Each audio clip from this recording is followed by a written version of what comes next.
Assalamualaikum warahmatullahi wabarakatuh. Kembali berjumpa Bapak Ibu dalam Pelatihan Pintar.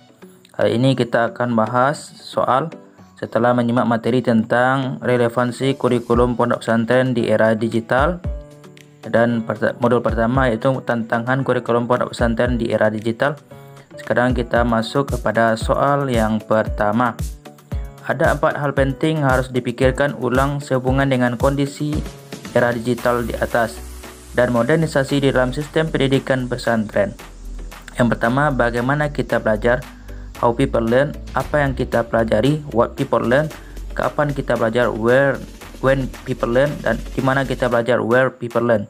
Di bawah ini pernyataan yang bukan termasuk hal yang harus dilakukan pesantren berdasarkan kondisi saat ini adalah, jawabannya adalah B. Bertahan pada posisi yang sudah dicapai saat ini karena sudah diakui secara luas oleh masyarakat. Soal nomor 2, perhatikan pernyataan di bawah ini. Pertanyaannya, yang termasuk unsur minimal pesantren sesuai PMA nomor 30 tahun 2020 tentang pendirian dan penyelenggaraan pesantren pasal 19 adalah, kita cek dulu. Nomor 1, pondok atau asrama, 2, kitab kuning, 3, masjid atau musola, 4, santri yang bermukim di pesantren, 5, kiai, 6, tempat ngaji, 7, kurikulum, 8, kajian kitab kuning atau dirasa Islamnya pola muallimin. Maka jawaban yang tepat adalah B. 1, 3, 4, 5, dan 8. 3. Keberadaan pesantren diakui oleh sistem pendidikan nasional yaitu Undang-Undang Republik Indonesia nomor 20 tahun 2003 pasal 30.4, yaitu jawabannya adalah B. Pendidikan keagamaan berbentuk pendidikan diniyah, pesantren, pasraman, haja, amanera, dan lain sebagainya. 4. Jenis pesantren yang menerima hal-hal baru yang dinilai baik di samping tetap memelihara tradisi lama yang baik. Pesantren sejenis ini juga memberikan mata pelajaran umum di madrasah dengan sistem klasikal dan membuka sekolah-sekolah umum di lingkungan pesantren. Walau demikian, pengajaran kitab-kitab Islam klasik masih tetap dipertahankan. Pesantren jenis ini dikenal dengan istilah, jawabannya adalah A. Khalafi. 5. Ramayulis berpendapat bahwa secara garis besar ada 2 pendapat tentang asal-usul pesantren sebagai institusi pendidikan Islam. Jika melihat adanya hubungan antara perkataan pesantren dengan kata santri dari bahasa Sanskerta, maka pendapat ini berarti jawabannya adalah C. Pesantren merupakan kelanjutan dari tradisi Hindu-Buddha yang mengalami proses islamisasi. 6. Menurut catatan sejarah, pondok pesantren dikenal di Indonesia sejak zaman Wali Songo.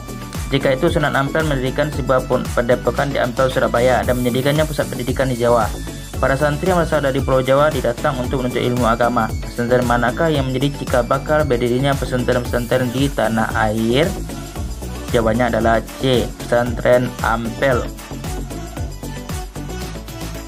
7. Di era digital telah menghadirkan banyak hal bagi kehidupan manusia. Pergeseran dan perubahan budaya sangat terasa dalam seluruh tataran kehidupan bermasyarakat. Seluruh informasi dapat diakses dengan sangat cepat dan transparan. Kehadiran smartphone dan berbagai aplikasi telah memberi kemudahan yang signifikan bagi manusia. Hal ini menghadirkan tantangan tersendiri bagi pondok pesantren di Indonesia.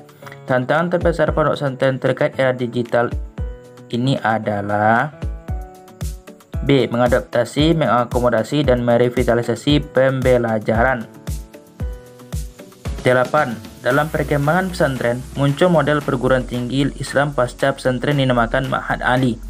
Di bawah ini pernyataan yang bukan merupakan kategori Ma'had Ali adalah, yang bukan ya, kategori Ma'had Ali, jawabannya adalah C. Tidak membahas kitab-kitab dari berbagai perspektif sesuai dengan dinamika perkembangan situasi kontemporer. 9. Pesantren sebagai salah satu bentuk pendidikan Islam tradisional karena pesantren sebagai lembaga pendidikan yang menjunjung tinggi dan melestarikan tradisi, budaya, tatanan kehidupan Islami dalam proses pendidikan kepada santrinya. Sehingga pesantren memiliki pola pendidikan yang berbeda dengan sekolah maupun madrasah. Di bawah ini yang tidak termasuk karakteristik pondok pesantren adalah, jawabannya adalah A. Lingkungan yang kurang bersih. 10. Pesantren Lirboyo dan Peloso di Kediri, Jawa Timur, serta Pesantren Maslakul Huda di Kajen Pati, Jawa Tengah merupakan representasi pesantren kategori C, Salafi. 10 soal telah kita kerjakan. Sekarang kita cek soal nomor 1B, nomor 2B, nomor 3B, nomor 4A, nomor 5C, nomor 6C, nomor 7B, 8C, 9A, 10C. Sekarang kita cek hasilnya, berapa hasilnya Bapak Ibu. Alhamdulillah 100. Silahkan dicoba Bapak Ibu, semoga berhasil. Setelah menyimak materi 3.2 paradigma kurikulum pesantren di era digital, sekarang kita lanjut mengerjakan latihan soalnya. Nomor 1, perhatikan kaidah usul fikih berikut ini. Al-muhafazatu 'alal qadimi shalih wal akhzu bil jadidil aslah. Kaidah tersebut merupakan kaidah fikih yang telah lama dipelajari di pesantren. Dalam kaitannya dengan manajemen kurikulum pesantren di era digital, menunjukkan bahwa pesantren adalah lembaga, jawabannya adalah adaptif yang dapat menyesuaikan dengan perkembangan. 2. Perspektif regulasi memberi peluang untuk menyesuaikan dengan perkembangan zaman. Fungsi pendidikan pesantren sebagaimana dimaksud pada ayat ditujukan untuk membentuk santri yang unggul dalam mengisi kemerdekaan Indonesia dan mampu menghadapi perkembangan zaman. Hal tersebut merupakan bunyi dari, jawabannya adalah A. Pasal 2 ayat 16 Undang-Undang 18 tahun 2019.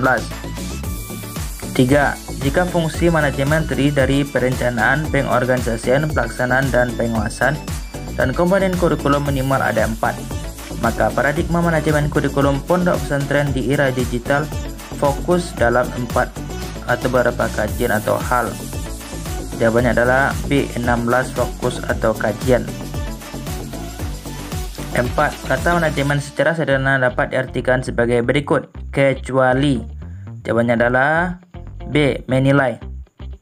Nomor 5. Manusia dengan pendidikan termasuk dengan pendidikan di pesantren sangat tidak bisa dipisahkan.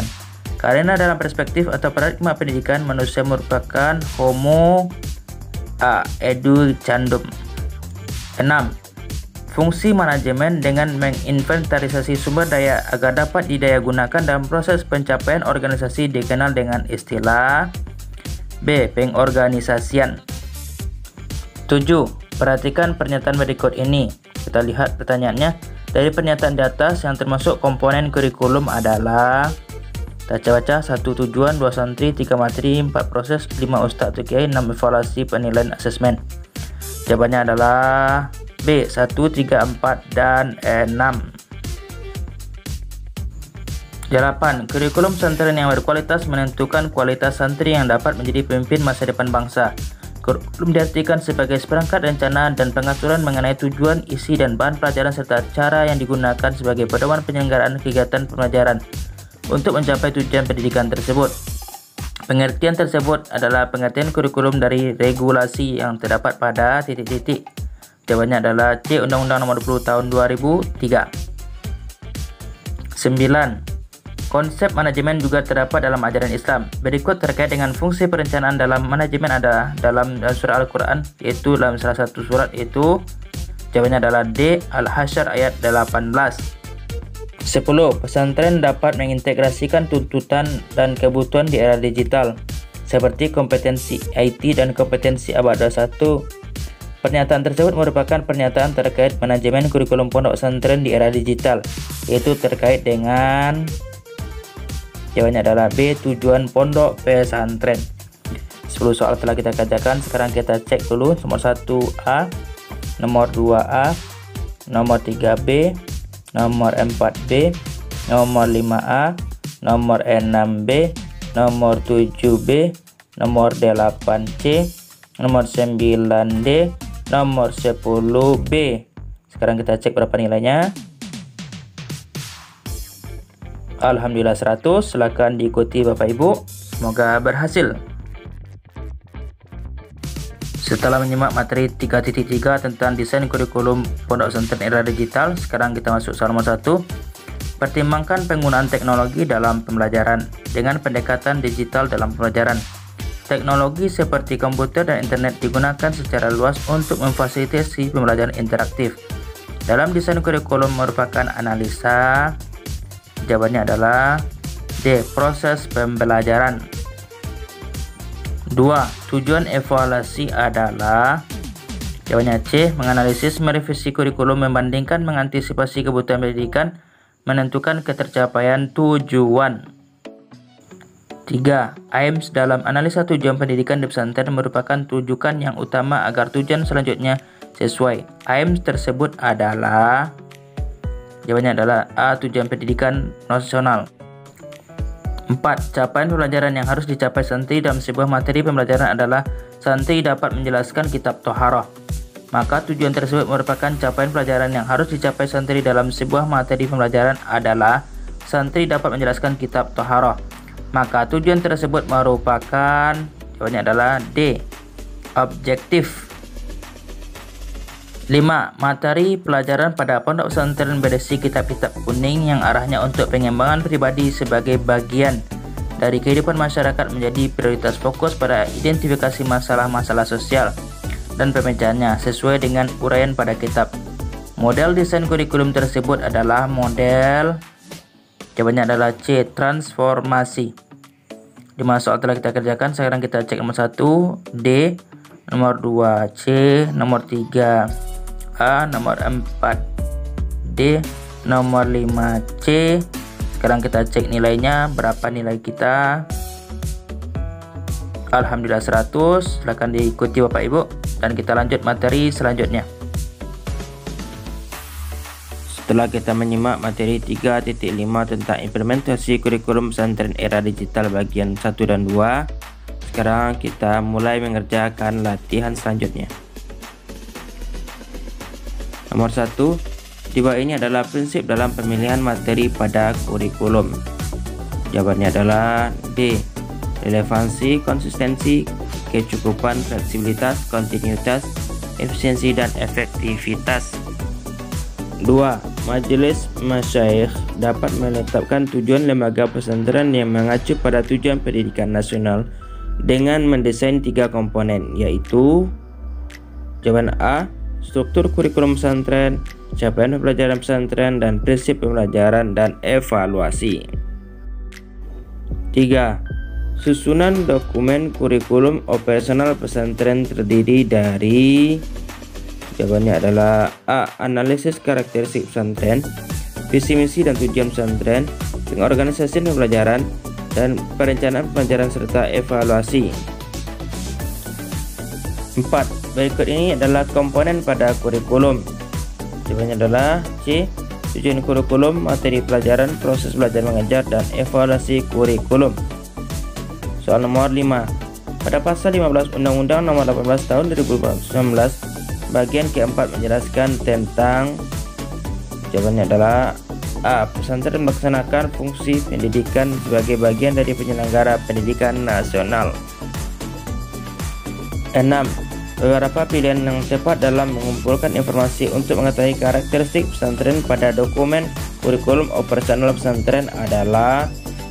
Jawabannya A. Observasi, kuesioner, wawancara, dan forum discussion. 7. Fungsi dan tujuan pendidikan nasional termaktub pada. Jawabannya adalah B. Undang-Undang Nomor 20 Tahun 2003 Pasal 3. 8. Cara lembaga pesantren mengatur pembelajaran, muatan kurikulum, beban belajar, muatan mata pelajaran, dan waktu belajar, serta proses pembelajaran merupakan penjelasan dari. Jawabannya adalah B. Pengorganisasian pembelajaran. 9. Model evaluasi CIPP merupakan salah satu model yang dapat digunakan untuk mengevaluasi kurikulum pesantren. Berikut adalah bukan termasuk pada dimensi konteks, input, proses, dan produk. Jawabannya adalah C. Kekhasan pesantren, karakteristik kegiatan pembelajaran, dan profil santri. 10. Kegiatan pembiasaan berperilaku baik dalam beribadah, berakhlak mulia, dan membaca Al-Quran merupakan bagian dari kegiatan pembelajaran. Jawabannya D. Kokurikuler. 11. 10 soal telah kita kerjakan. Sekarang kita cek nomor 1 D, nomor 2A, nomor 3A, nomor 4C, nomor 5A, nomor 6A, nomor 7B, nomor 8, B nomor 9, C nomor 10, D. Sekarang kita cek berapa nilai kita Bapak Ibu. Alhamdulillah 100. Silakan dicoba Bapak Ibu dan dikasih tahu kawan-kawannya ya. Sekarang kita masuk kepada materi terakhir 3.6 asesmen implementasi kurikulum era digital. Sekarang kita akan masuk latihan. Soal nomor 1 merupakan suatu proses pencari, menemukan dan mendeteksi pencapaian kurikulum sesuai dengan tujuan pendidikan. Pernyataan tersebut merupakan bagian dari, jawabannya adalah D, finding out. 2. Prinsip fleksibilitas dalam asesmen kurikulum pesantren era digital adalah, jawabannya C, ada ruang gerak yang memberikan kebebasan dalam bertindak. Soal nomor 3, proses pemberian status atau keputusan atau klasifikasi terhadap hasil asesmen dan penilaian. Pernyataan di atas merupakan pengertian dari, jawabannya adalah B, evaluasi. 4. Seperangkat rencana dan pengatur mengenai tujuan, isi, bahan pembelajaran serta cara yang digunakan sebagai pedoman penyelenggaraan kegiatan pembelajaran untuk mencapai tujuan pendidikan. Pernyataan di atas merupakan pengertian dari B, pengertian kurikulum. 5. Sesuatu proses pengumpulan informasi tentang siswa dan kelas untuk maksud pengambilan keputusan instruksional. Juga dapat diartikan suatu kegiatan menafsirkan data hasil pengukuran berdasarkan kriteria maupun aturan tertentu. Pernyataan di atas merupakan pengertian dari D, assessment. 6. Hal-hal yang harus diperhatikan dalam melaksanakan monitoring asesmen kurikulum pesantren era digital ada 4 hal, kecuali ada pengecualiannya. Jawabannya adalah D, agenda monitoring dan kualifikasi penilaian dalam kurikulum era pesantren era digital. 7. Prinsip berkesinambungan dalam asesmen kurikulum pesantren era digital adalah, jawabannya adalah sejauh mana sesuatu yang direncanakan atau diinginkan dapat terlaksana atau tercapai ajaran. 8. Komponen asesmen kurikulum pesantren era digital meliputi 4 hal, kecuali, jawabannya adalah A, melaksanakan asesmen kurikulum pesantren era digital. 9.